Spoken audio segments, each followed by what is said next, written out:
I do think something fundamental has changed. I think what I mentioned, that frivolity, that idea that we can go and kind of do our shopping every time, and we just assume that everything is available 24 hours a day, we just realize that that is just not the case. I'm a worrier by nature.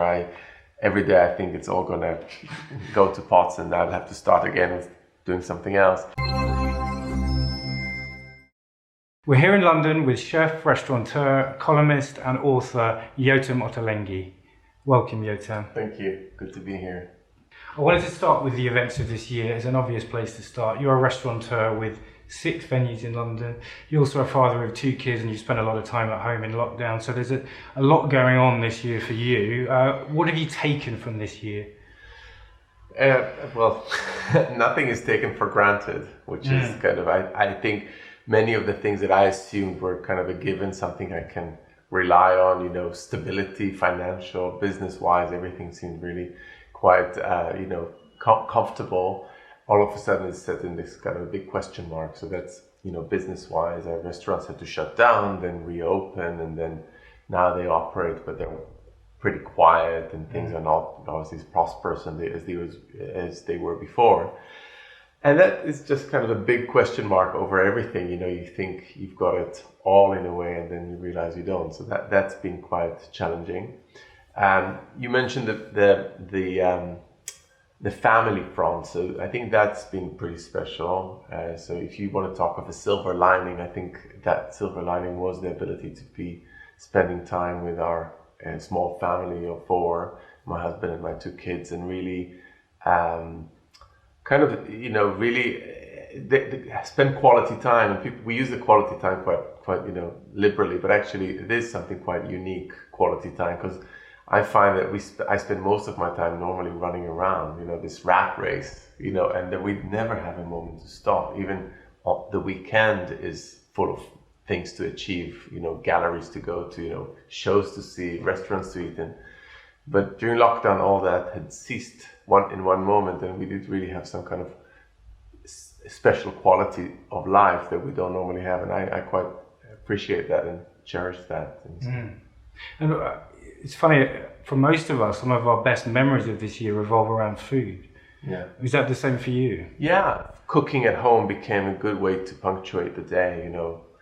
There's breakfast, there's lunch, there's dinner, because we don't do anything else but that. So people really embraced cooking, and we did this in our house as well. So, cooking with the kids and for the kids has become a really special thing. Like we did hot cross buns for Easter, because Easter was under lockdown. Normally, we don't really do that much baking at home. It takes too much time. We do a bit, but every day there was something going on, cooking something, making pancakes in the morning or French toast. And there was a lot of that happening, and a lot of different ways of approaching cooking. So normally I'm quite wasteful when I cook. I go to this shop and I get one thing and I go to the other one, but I pick and choose. But all of a sudden there was way less choice. So you had to make do with what you had and recycle and use things again and again. And that made me more creative. And I think for the kids, it was great to see that loaf of bread is going to be used to the very last there's a lot slice. Of fridge management this year. Totally. Yeah,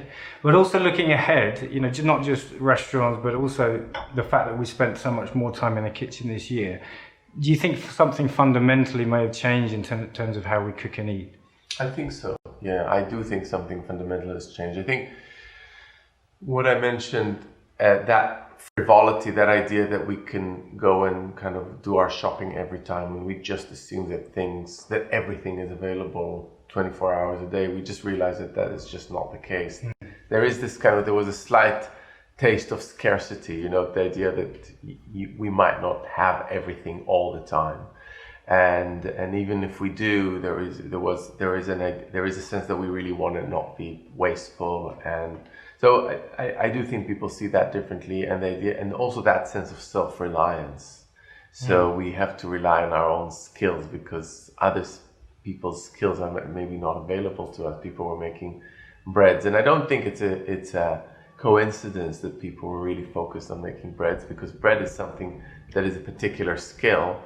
And if you've got the time and you're not sure where the next meal is gonna come from, you might want to learn how to make bread. So I think it is very much, it captures the spirit of the moment, and I do think that some of these things are here to stay. Yeah, I want to take you back right to the beginning, your childhood in Jerusalem, because obviously that's where it all began. When you look back at that time, what are your strongest food memories? What are the first dishes that come to mind? Jerusalem. So I grew up in the 1970s and 80s in Jerusalem. It was in some way a more peaceful place than it is now. The tension has not, between the Palestinians and the Israelis, have not developed to the degree that it has now. And there was some kind of a naive optimism. So I spent a lot of my childhood eating in Palestinian restaurants in Jerusalem, in Bethlehem, in Jericho, in the towns around Jerusalem. And I have really lots of fond memories of these places that were equally delicious and exotic and wonderfully different, but also so familiar. These big spreads of salads and spreads that are so you really associate with Palestinian or Arabic cooking. So that kind of sense of sensuality of food is very much part of my memory. Like in the old city, there were amazing pita bakeries and bagel bakeries that you could go to, and in West Jerusalem, in the Jewish side, there was an incredible fruit and vegetable market. I remember following my mother, a little boy following his mother.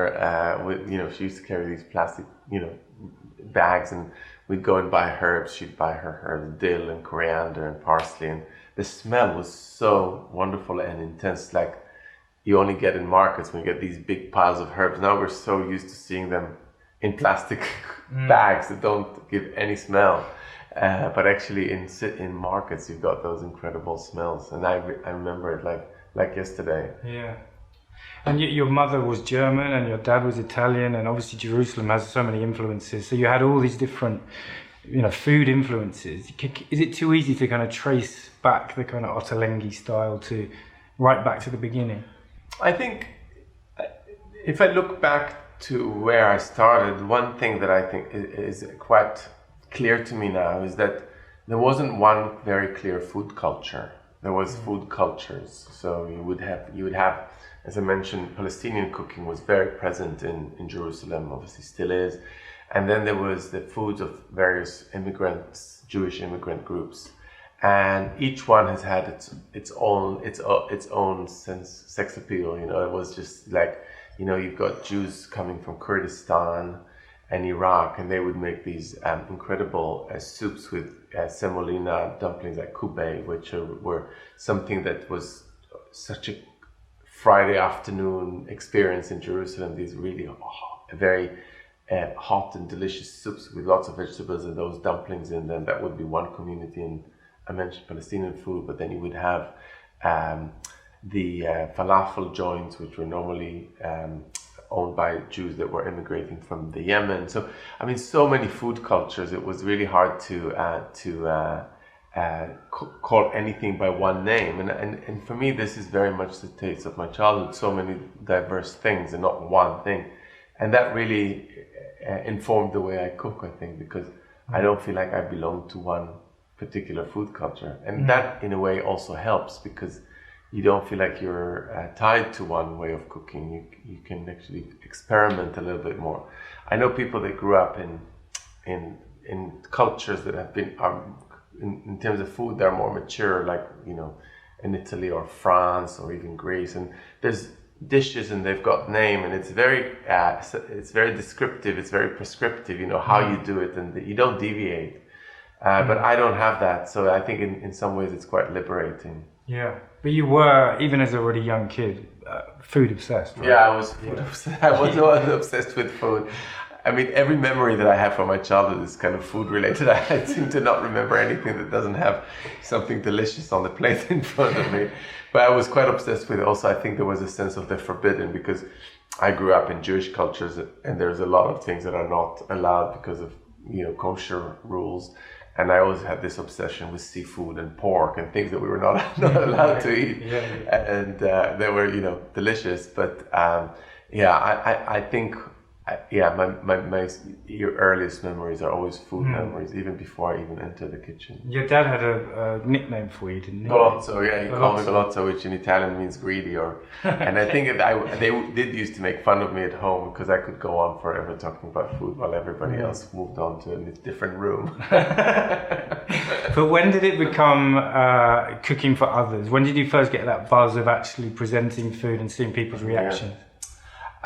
So I know quite a few chefs that started cooking when they were very young. For me, it happened when I went to university. I moved from Jerusalem to Tel Aviv, and I lived near near the big fruit and vegetable market, the Carmel Market in Tel Aviv. And I remember I didn't have the food cooked for me. Like, many students find out when they leave home that either they go for ready meals, which wasn't really available at the time, or they have to cook for themselves. And many students learn how to cook at that stage in life. And I had the same experience. I really wanted to have good food, and the market was there. And I just started experimenting and playing and having friends over for meals. And the market just presented itself as a kind of treasure trove of incredible ingredients. I remember there were stalls, one incredible stall was one for the cheese stall, which had all these feta style cheese, like the very young white cheese, salty and fresh and a bit more mature, and they're all sitting there in their brine, and you could just choose and taste. And I bring those home. It was just such an incredible thing. So it made me immediately want to cook or do something with it. And that's where it started. And I loved the audience. I loved people. For me, the pleasure of cooking is seeing people's reactions. That people go, "Wow, that was an incredible, delicious thing." That's the joy of food. I love the cooking, but I really equally love that sense of feeding. And that's what I got. As soon as I cooked something, people they loved it. That was a great experience. Yeah, and you moved to Amsterdam after Tel Aviv, and that sounds as if that's when you almost took it to another level that you're cooking. At the same time, you were having this decision of what to do next, whether to become an academic, which looked like the path in front of you. But then you had this very social kind of food scene as well there at the same time.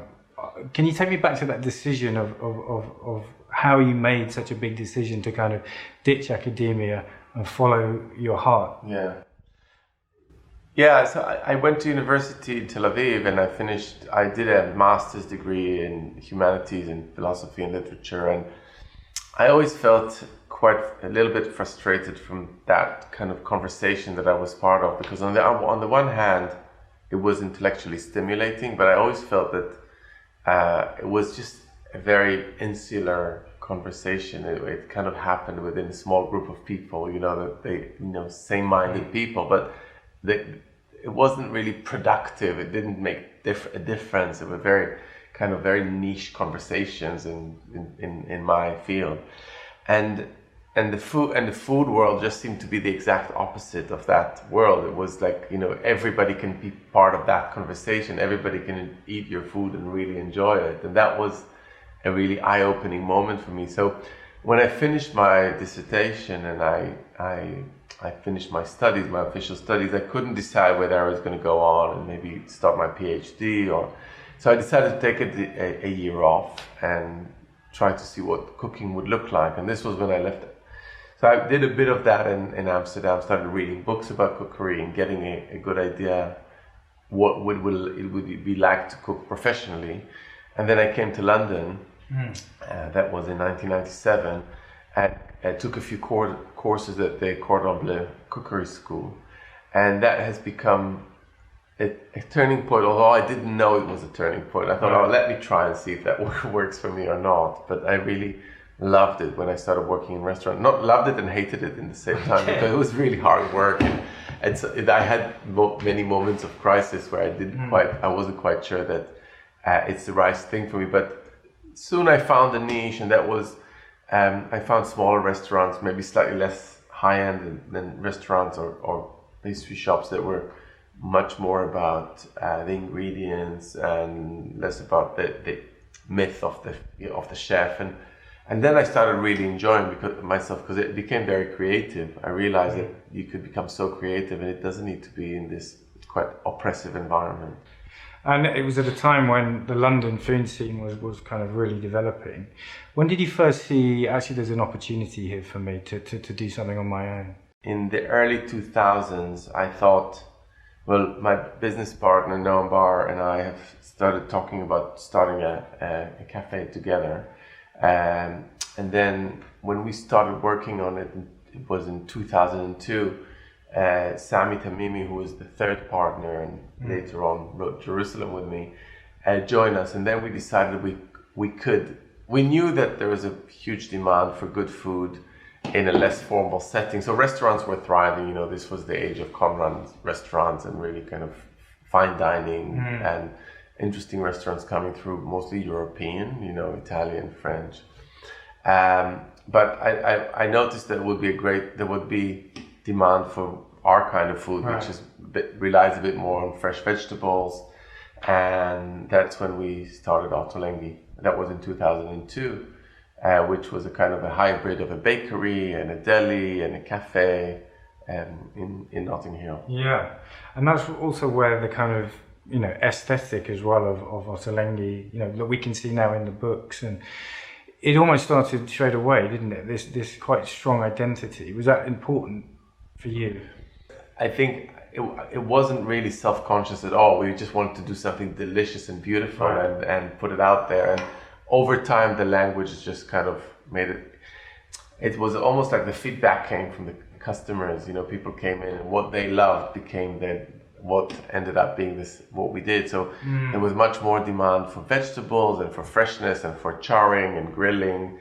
So the big platters were clearly popular because when they were out there, people immediately related to them and bought the food. So it was kind of there was a commercial aspect to it as well. It was a business, and the business did well. So we kind of knew what worked on people. Yeah, and as an entrepreneur, you were a young entrepreneur at the time. What did you learn? What lessons could you pass on really for people in a similar stage? One of them is to do with the degree to which it's about the product and less about the business. So we were for the first 5 or even 10 years, we didn't even hardly looked at the bottom line, as long as there was some money in the bank too, which is probably not a good message for an entrepreneur. But I think it is actually, if you're in a creative environment and you really want to put something out there that you want people to love and eat, and whatever environment you're in to engage with, because the first and foremost important thing for me was to really have delicious food in a beautiful environment that people would be immediately seduced by. And that act of seduction is still something that I think about all the time, whether it's in a restaurant on the menu, whether it's a platter on a counter where people come in and enjoy to look at.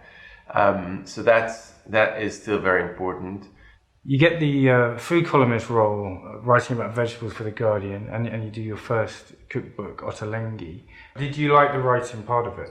I do love writing, yeah. It's funny, like... Even the deadlines. Yeah.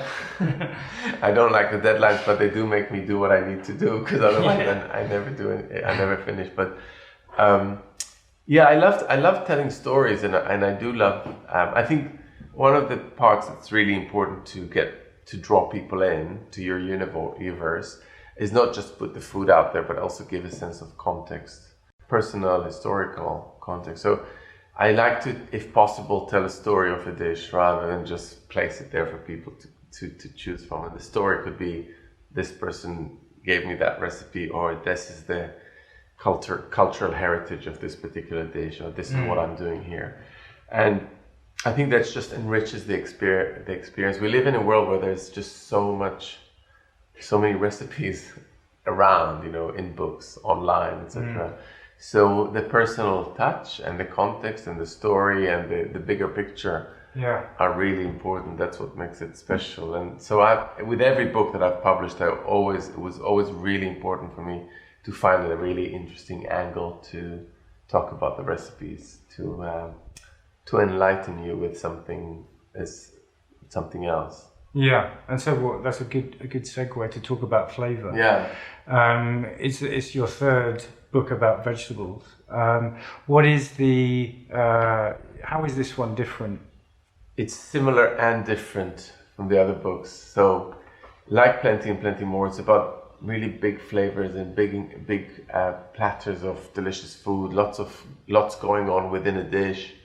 But there's a whole new set of ingredients and techniques that came through my collaboration with Ista Belfridge, the co-author of the book, who's joined my team about 4 years ago. And Ista has a really interesting. She's got her tentacles in various cultures. She's got Brazilian heritage, Italian, Mexican, and all those places where she spent time have really informed the way she cooks. So we've got way more chilies in this book. We've got limes. We've got techniques of infusing things that we haven't really done as much before.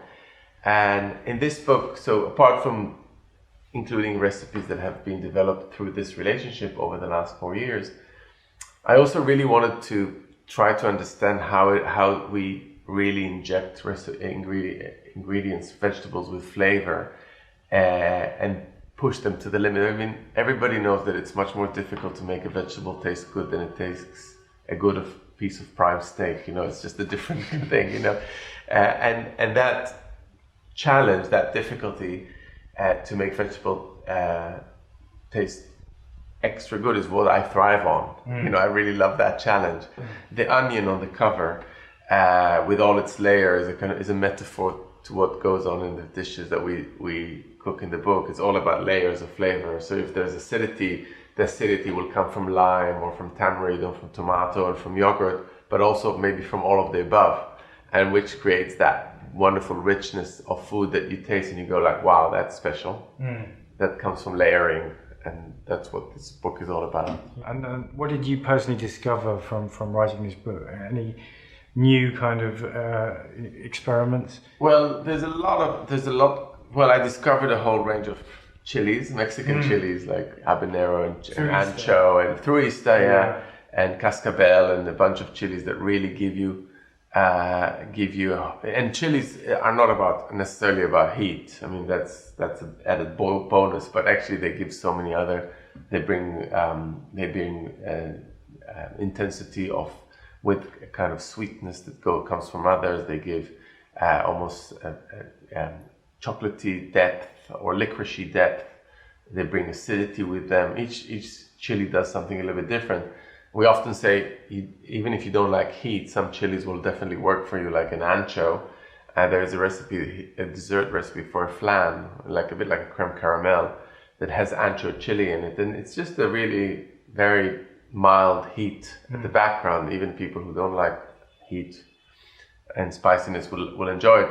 But it gives a whole lot of other flavors, that kind of richness, chocolatiness, depth, which you can only get from chilies. So you've got a whole new cupboard for chilies in your kitchen. I really do. Unfortunately, it doesn't always work well with my children. They're quite young, so they don't have that heat yet. But I'm trying to initiate them by putting drops of chili oil in their food and see how far I can take them. But dosing them up. It doesn't work very well yet, but we're working on it. And this all happens in talking about the book. This happens in the test kitchen, not far from where we are now. Yeah. How does that work? What happens there? The test kitchen is in Camden. It sounds very scientific, right? Like test kitchen sounds like a lab. Some people call it a kitchen lab. I said it's anything but a lab. It's nothing like the famous Noma, food lab. It's much more. It looks like someone's home kitchen. It's designed to be. It's very low tech. I mean, we tried to test recipes, 5, 6, 7 times until we really absolutely love what comes out. But it's not about technology. It's really focused on home cooking, and we are kind of obsessed. All of us members of the test kitchen, not so many. There's normally 2 or 3 people working on really distilling flavor from ingredients. So wonderful combination, great processes happening along the way, but still very achievable for home cooks. Because for me, there's nothing worse than putting a book out there that people don't cook out of. I know there's some coffee table books that people don't mind that that's what they do, but my cookbooks are about cooking, and it's very important for me. Because you have a reputation for lots of ingredients, but actually the technical side is very accessible, isn't it, for most of your recipes? Yeah, often I use a lot of ingredients, but I've also published recipes with a small number of ingredients. Actually, Flavour has a recipe that breaks all the records because it's got 3 ingredients: onion, miso, and butter. That's it. That's a new record. It's definitely a new record for me. But yeah, you could have 15 ingredients in one of my dishes, but the process is normally quite straightforward. It's not technically challenging. I try to keep people within their comfort zone in terms of technicals, and the ingredients are there not to challenge you. They're there to introduce you to some new ideas. Often the ingredient list is long, but you can do substitutes, and people can omit. And it's not all necessary, and I'm not I'm not very dictatorial about my ingredients. I don't mind people, taking a few of them away, because normally the dish will still work with fewer ingredients than I. You've had this incredible success, over nearly 20 years since your first restaurant opened, Deli. What do you put it down to, the Ottolenghi effect, as it's been called? You really have changed how we think about food in this country. When you look back at it, are you surprised at the kind of impact you've had? Yeah, I am surprised every day. I never take it for granted, and because I'm a worrier by nature. Every day I think it's all gonna go to pots, and I'll have to start again with doing something else. If you're asking about what it is that has made it, the Ottolenghi effect, I think it is about vegetables, and that the eagerness of the world to convert to vegetables has been something that I've been seeing over the years. And I think what we do really well is keep vegetables exciting through flavor and through other means. And I've always had this kind of focus on really trying to bring the most out of them. That's part of the Ottolenghi effect. It's the color, it's the boldness, it's the generosity of the gestures, both in the restaurants and in the delis, and then in the books as well. That's something I think quite easy to communicate about that message of generosity. And this is kind of how I see it, but I'm never quite sure what it is. And I guess the other thing is you not only achieved this success, but you've sustained it, which from a business sense is quite a tough thing to do. Has there been anything tricky in terms of sustaining that? It's really hard to sustain it, and especially now with COVID and everything that's been happening, I think staying on top and staying original and keeping that freshness is a constant challenge, something that I think about every single day. And then I say I think about it, and the other creative people in the organization think about it all the time. And I really try to keep Ottolenghi, the brand or the company, a magnet for younger people that have got something to put out there, like Easter. And I think that has worked really well for us. The fact that it's never about me. It's really about creativity in general, but creative young people most of the time. It sounds like you've got a pretty ideal setup. Working very close to where you live and working with food every day, which you love. Is there still something else you'd like to do, or something else you'd like to achieve? Yes, there is. I mean, I love what I do with food, and I love what I've co-created, but I would love to do something else in my life in the future, but I just don't know quite what it is. It will be something else that's creative, because I've always been attached to the creative things in life, whether it's food or the design, which is also related to food. But I don't have the answer yet, but there will be something at some point. To be continued. To be continued. Thank you so much, Yotam. Thank you. It's a real pleasure.